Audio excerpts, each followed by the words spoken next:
बहुत बहुत शुक्रिया। अब आइए, बिहार में अकलियतों, दलितों, मजलूमों, वंचितों और शोषितों की बेबाक आवाज आपने हमेशा देखा होगा कि जब भी बिहार के किसी भी कोने में किसी के ऊपर भी जुल्म होता है तो सदन से सड़क तक और मीडिया से अखबारों तक एक ही आवाज गूंजती है और उस आवाज का नाम अख्तरुल ईमान है। आज हमारे लिए ये खुशी का पल है कि वो हमारे बीच मौजूद है। हम अपने रियासती सदर अख्तरुल ईमान साहब को दावत स्टेज देते हैं।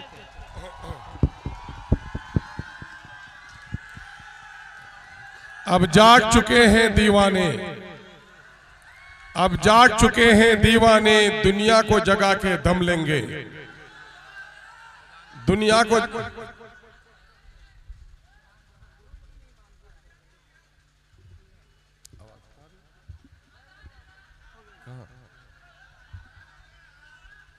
आपके कानों तक आवाज आ रही है?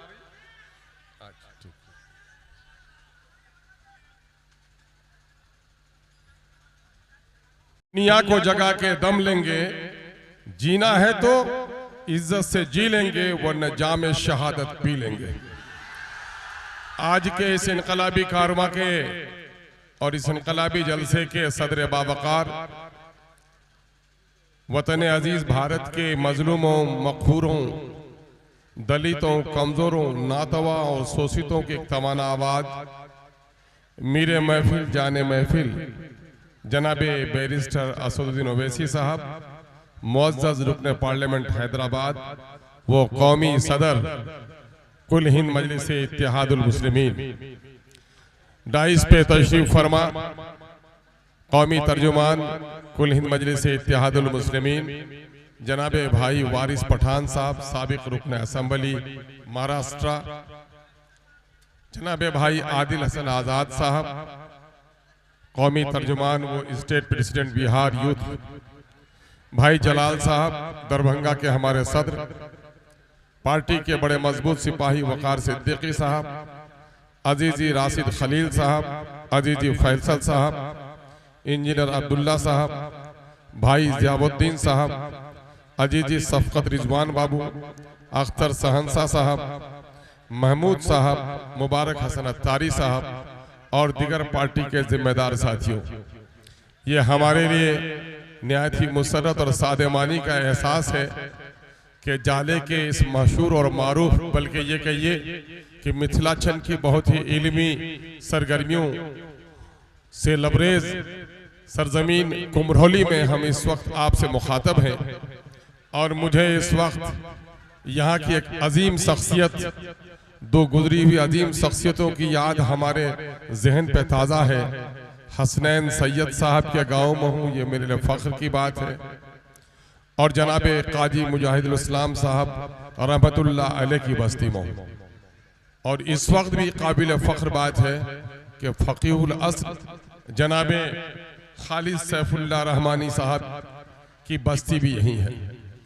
ए मिथिलांचल के नौजवानों, गय्यूरों, नौजवानों और बुजुर्गों, मैं सीमांचल का रहने वाला बिहार का मकी हूँ, लेकिन जब भी पश्चिम की तरफ देखता हूँ तो मैं फख्र के साथ और बहुत ही रश्क के साथ जिस आबादी को देखता हूँ वो इस इलाके की मुस्लिम आबादी है।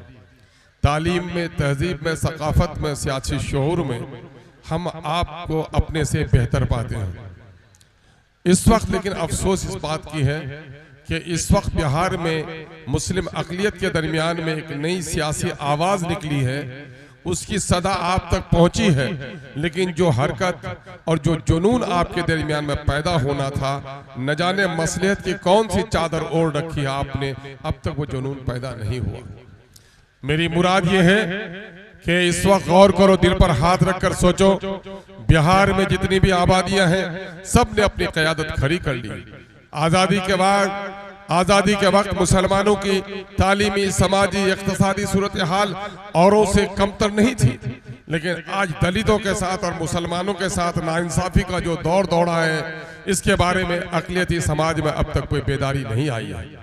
हम बड़े ममनून और मशकूर हैं इन अजीज़ों का कि जिन लोगों ने जलसे का इनेकाद किया और पार्टी का झंडा हो, चाहे फैसल हो, राशिद खलील हो या वकार हो, ये नौजवान जो दीवाने बनकर आज आपको पैगाम पहुंचा रहे हैं, दरअसल किस बात की है? वो ये है कि इस जमहूरी मुल्क में आप जी रहे हैं। जमहूरी निज़ाम में तकदीर के फैसले तो यूं कादिर मतलब खुदावंद अकबर करता है, लेकिन मुल्क में बसने वाले शहरियों की, मुल्क में बसने वाले इलाकों की तरक्की का सारा राज पिना होता है असेंबली और पार्लियामेंट में। पार्लियामेंट और असेंबली में रोज बरोज आपकी और हमारी घटती हुई तादाद और अगियार की सियासत की कासा लैसी ने हमें बहुत परेशान कर दिया है। एमआईएम आपके दरमियान में यह बात कहने के लिए आई है, ये पैगाम देने के लिए आई है कि इस वक्त जरूरत इस बात की है कि अपने सफों में क़यादत खड़ी करो।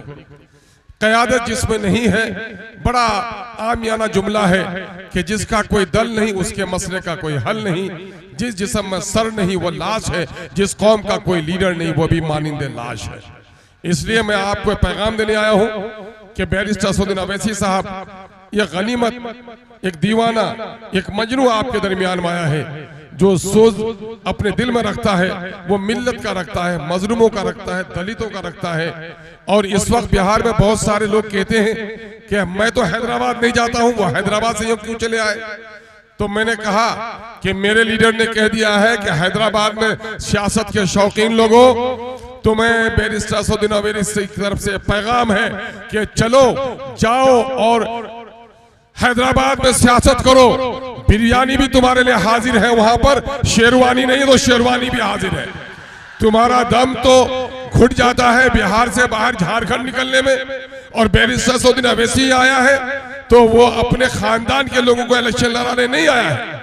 माजिद हुसैन अगर दौरा करता है वो अपने लिए कोई सीट तलाश नहीं करता है, बल्कि दरअसल बिहार के मुस्लिम आबादी में बड़ी बेहिसी है, बड़ी कमजोरी है, सियासी एतबार से बड़ी बेवजनी है, दलितों के साथ नाइंसाफी हुई है। उसी नाइंसाफी के खिलाफ एक तवाना आवाज आपको पैगाम देने आई है। आप उठिए, अपनी सफों में दरार जो है उसको मिटाइए, अपनी सफों में क़यादत खड़ी कीजिए। बच्चा बाप के मरने पर यतीम होता है और कौमें अपने लीडर से महरूम होने पर यतीम हो जाती है।